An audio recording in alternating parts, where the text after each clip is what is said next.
Xui sẽ đây cha bằng ngó nè tất kỳ lụa tinh cây bánh nè bông pi cái đó bay mi cháu chỉ riêng cả chỉ rồi xài củ bọc cho mà mến bông sáp nè bông thì tốt nè kho mà đai nè mày nghi đi lùi tinh nè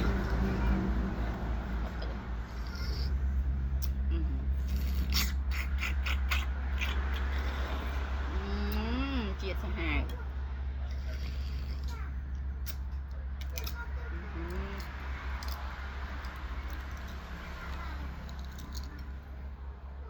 pi cọp nước bà nè bông bông tôi nhầm trơnไปออกลุยtrơn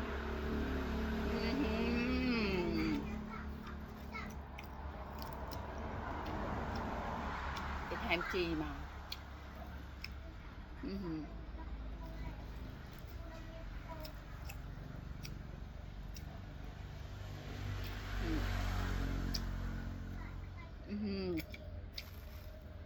ngan bên cây vậy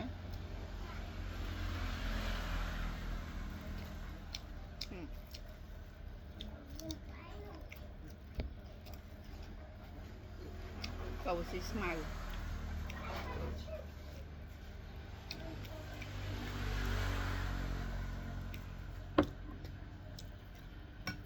mua em mọi người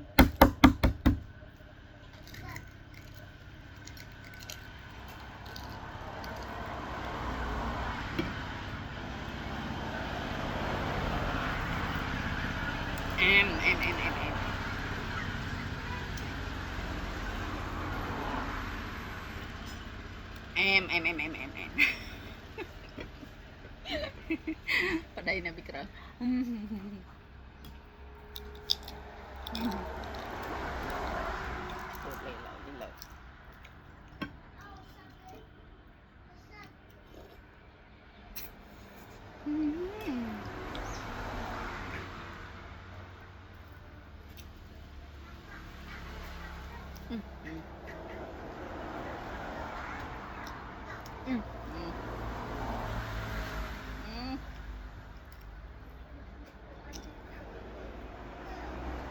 ham nhầm được nhau mất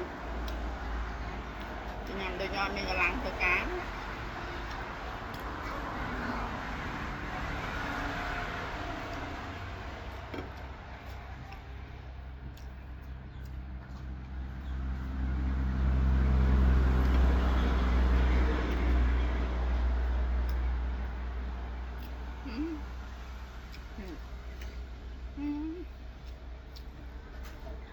ngành Việt Nam ở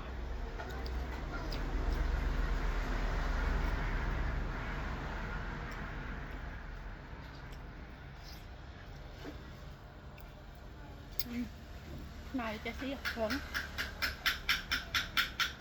bạn nơi tập bài bạn ấy nhầm tiền ai gái không anh nhầm ấy